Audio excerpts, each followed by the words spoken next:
لذاتی دھوکے. مگر ہم اماں کے ہاتھ کیوں چومیں گے؟ ہم کیوں چومیں گے اماں کے ہاتھ؟ اماں ہماری ہیں کون؟ ابا ہے کون؟ انہوں نے تو پیدا کر کے بس چھوڑ دیا ہے. سنو، اگر کامیابی کہیں ہے تو ماں باپ کے قدموں کے نیچے کامیابی ہے. اللہ کے حبیب ارشاد فرماتے کہ میں نے جنت کو تمہاری ماں کے قدموں کے تلے رکھ دیا ہے. جنت جیسی چیز ماں کے قدموں کے تلے ہے. اور آج کا نوجوان جنت دنیا میں ڈھونڈتا پھرتا ہے. آج کا نوجوان سکون دنیا میں ڈھونڈتا پھرتا ہے. آج کا نوجوان فین فالوئنگ دنیا میں ڈھونڈتا پھرتا ہے. سن، اگر تو اپنے ماں باپ کا فرما بردار ہو جائے گا تو نبی فرماتے ہیں دنیا تیری فرما بردار ہو جائے. تو ماں کے قدموں کو چوم، دنیا تجھے بڑھ بڑھ کر کے سلام کرے گی. قسم خدا کی، رب تبارک و تعالیٰ کے حبیب پاک کی حدیث پاک یہ ہے کہ جس کے والدین اس سے راضی رہیں گے اللہ کریم اس سے راضی رہے گا. جس کے والدین اس سے ناراض رہیں گے مولا اس سے ناراض رہے گا. اب اگر چاہتے ہو اللہ کو راضی کرنا تو ماں باپ کو راضی کر دو. اب اگر چاہتے ہو کہ مولا تم سے ناراض رہے، رحمت کی بارش نہ برسائے، تو اپنے والدین کے ساتھ بدسلوکی کرتے رہو، کوئی پرواہ نہیں. اگر چاہتے ہو رحمت کی بارش ہو جائے تو اپنے ماں باپ کے قدموں کو چوم کر، ان کے دست بوسی کر کر، ان کے ہاتھ کو چوم کر ان کو منا لو اور پھر ان کے وسیلے سے دعا کرو مولا تعالیٰ رحمت کی بارش نازل کر دے. نوجوان جب سے 12 سال سے اوپر جیسے ہی گزرتے ہیں نا اور موبائل ہاتھ میں آتا ہے تو بس موبائل کا ہاتھ میں آنا ہوا اور ماں باپ کا پیچھا چھوٹنا ہوا. یہ موبائل ماں باپ سے دوری کرا دیتا ہے. موبائل بہت خطرناک چیز ہے، یہ بڑی خطرناک چیز ہے.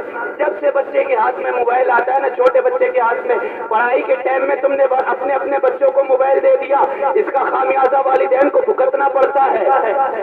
اس کا خامیازہ والدین خود بھگتتے ہیں. پڑھائی کے دور میں جس دور میں کتابیں ہاتھ میں دینی چاہیے تھی اس ہاتھ میں تم نے بچے کو موبائل دے دیا ہے.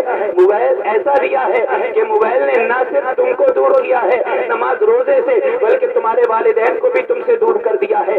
اب بچہ والدین کی بات نہیں سنتا ہے، اب بچہ کسی بڑے کی بات نہیں سنتا ہے. اس کے لیے سارا کچھ موبائل ہو گیا. پوری دنیا اس موبائل میں ہے. جہاں کی چاہے سیر کرے، جو چاہے مناظر دیکھے، جو چاہے گانا سنے، جو چاہے پکچر دیکھے. نہیں میرے بھائی، تم پکچر دینے کے لیے دیکھنے کے لیے پیدا نہیں کیے گئے تھے. تم گانے سننے کے لیے پیدا نہیں کیے گئے ہو. تم آوارہ گردی کرنے کے لیے پیدا نہیں کیے گئے ہو. تم میلے ٹھیلوں میں زندگی گزارنے کے لیے پیدا نہیں کیے گئے ہو. تم چوراہوں پر کھڑے ہو کر گالی بکنے کے لیے پیدا نہیں کیے گئے ہو. بلکہ آؤ، رب کا قرآن کیا کہتا ہے، ہم نے جنات کو اور انسان کو اپنی عبادت کے لیے پیدا کیا ہے. ارے ایک موبائل اپنا اصلی مقصد نہیں بھولتا ہے. تم کتنے بھی ایپلیکیشن کھول لو، لیکن کال کے لیے بنا تھا. تو جب بھی کوئی کال کرتا ہے ساری ایپلیکیشن بند شو کر دیتا ہے. اسی طریقے سے تم دنیا میں کہیں بھی رہو، کوئی بھی جائز کام کرو، لیکن یاد رکھو جیسے کہ نماز کا وقت ہو سارے مقاصد چھوڑ کر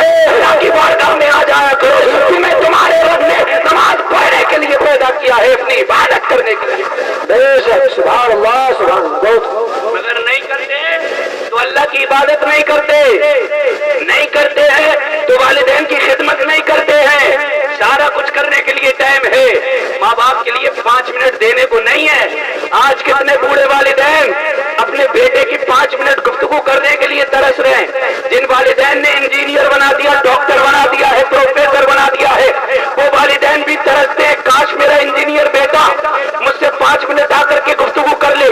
کاش میرا پروفیسر بیٹا مجھ سے 5 منٹ آ کر کے گفتگو کر لے. کاش میرا ڈاکٹر بیٹا مجھ سے 5 منٹ آ کر کے گفتگو کر لے. ٹائم نہیں ہے کسی کے پاس. سنو، اگر اپنے بچوں کو مصطفیٰ کی والدین کو یہ نہیں سوچنا پڑتا کہ میرا بیٹا مجھ سے 5 منٹ آ کر کے گفتگو کر لے، مجھ سے 5 منٹ آ کر کے بات کر لے.